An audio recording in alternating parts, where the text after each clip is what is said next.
How to use Snapchat voice scan. In this video, I'm gonna show you how you can simply use the Snapchat voice scan option. So without further ado, let's get started. First of all, what you're gonna do is open up the Snapchat application on your mobile phone devices. Afterwards, when you have opened the Snapchat application, this is the screen that is going to appear.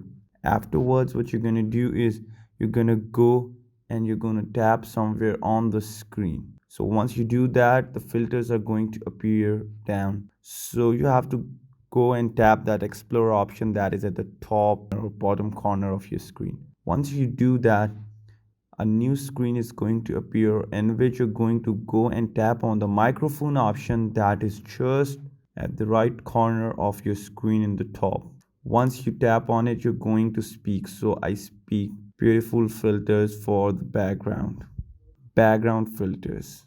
So this is how you speak when you do that. So this is how you voice scan on Snapchat.